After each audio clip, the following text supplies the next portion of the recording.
Soyez les bienvenus dans l'actu. Au sommaire, le parc naturel régional des Vosges du Nord convoque la presse pour la présentation de ses objectifs en 2009. L'office de tourisme de Niederbronn-les-Bains joue les festivités de Pâques. Présentation de l'école de musique de Merzwiller au son des élèves musiciens.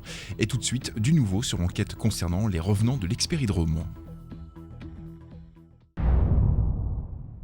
La semaine passée, nous vous avions dévoilé l'histoire étrange survenue à Jan Nukman, bénévole du centre Albert Schweitzer qui avait vu des fantômes que nous avions pu filmer. Nous nous étions engagés à éclaircir ce mystère. L'équipe de TV3V vous avoue qu'il s'agissait en fait d'un canular organisé dans le cadre de la semaine du 1er avril et vous présente ses sincères excuses pour cette blague. Nous tenons à remercier Yann qui a bien voulu se prêter au jeu, ainsi que nos 3 revenants. Donakos Imi Londolukos Imi Alatamaltaronimi.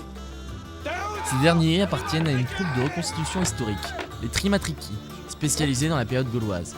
Ils ont fait la route depuis Gerstein pour nous permettre de réaliser ce canular. Journalistes de la presse écrite et télévisuelle s'étaient retrouvés fin mars à Reichshofen autour d'une conférence pour la présentation de l'adoption des actions 2009 du parc naturel régional des Vosges du Nord. Le parc, c'est un vaste territoire qui relie les communes de Bitche, Saverne et Wissembourg avec un espace patrimonial naturel et culturel. Un axe confirmé pour les orientations de cette année par son président, vice-président et directeur. Différents points ont retenu notre attention. Un échange d'expériences d'une coopération née il y a 16 ans avec la réserve de biosphère de Bérézine en Russie, une volonté d'évolution des différentes opérations du parc, comme les rendez-vous du verger, avec la volonté de sauvegarder l'utilisation des filières fruits par le concours de particuliers, de syndicats et d'associations, une réflexion sur la construction durable, l'aménagement paysager et la préservation du patrimoine par des rencontres entre professionnels de la construction et le public, la valorisation de travaux artistiques avec comme toile de fond cet environnement, des activités plus ludiques destinées aux jeunes publics et aux familles. Au final, un vrai souhait du parc de protéger et de valoriser ce patrimoine naturel et culturel face aux enjeux actuels du réchauffement climatique en prenant compte du potentiel économique et du savoir-faire de certaines entreprises locales dans le contexte de l'éco-rénovation. Pour remédier par exemple aux problématiques paysagères, c'est-à-dire à l'identification du paysage, on lance en 1997 l'Observatoire, une activité qui va consister à photographier en noir et blanc et pendant 8 années différents lieux naturels du parc et certains aménagements architecturaux. Quand on parle du paysage, c'est quelque chose qui s'inscrit évidemment dans la durée, puisque le paysage évolue lentement dans le temps, même si d'année en année, les changements sont importants. Mais il évolue lentement, et donc on a aussi besoin d'avoir ce recul sur plusieurs années, d'avoir cette histoire qui nous permet de voir comment évolue dans les Vosges le paysage. Une mission confiée à l'époque à ce photographe Rochelet.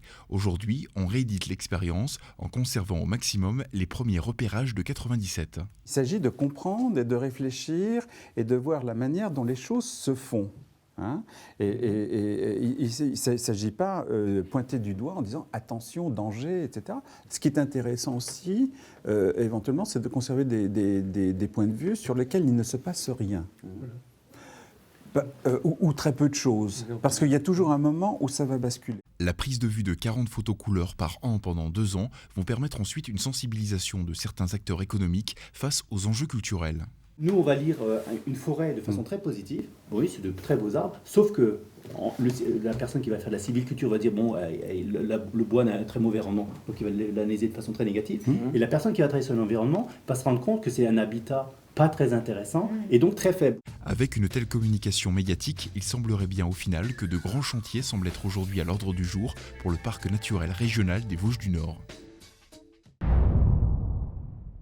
Avec le retour des beaux jours des 21 et 22 mars dernier, avait aussi lieu le traditionnel marché de Pâques de Niederbronn-les-Bains, appelé Artisapâques. Ce dernier, organisé par l'office de tourisme de la ville, marque le lancement de la saison touristique et rassemblait une quinzaine d'exposants qui présentaient des créations artisanales aux couleurs de Pâques.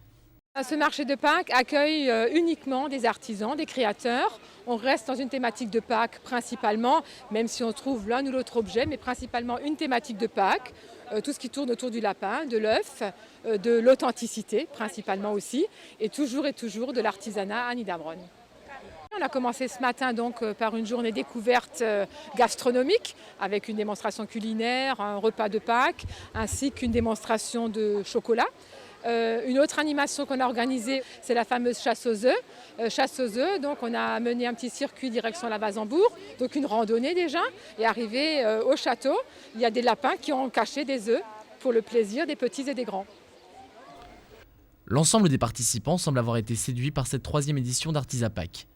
Ceci permettra de faire patienter jusqu'au vrai jour de Pâques qui aura lieu cette année, le dimanche 12 avril. Dans cette ancienne école résonnent depuis 25 ans des timbres de flûte, de trompette, de saxophone ou encore de guitare. L'école de musique de Mertzwiller, qui fête cette année son quart de siècle, rassemble une 50aine d'élèves, 4 enseignants pour 8 instruments enseignés.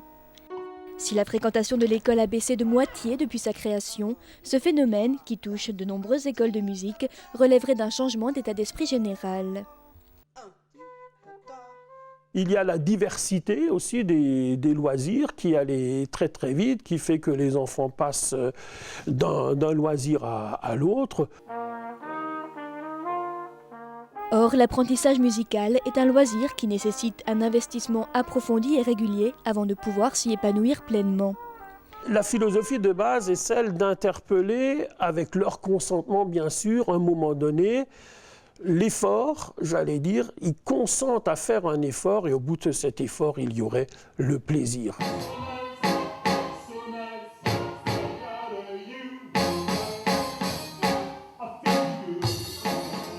Pratiquer la musique dans une petite structure peut aussi présenter des avantages. L'école est une école qui a une grande écoute et une grande disponibilité. Alors nous essayons avant tout de tirer le maximum de ce que chaque élève peut faire et j'allais dire un peu au cas par cas de mettre un programme en place qui finalement leur permet d'évoluer à leur rythme, à leurs possibilités. L'école de musique de Mertzwiller se veut également un relais de la culture en milieu rural.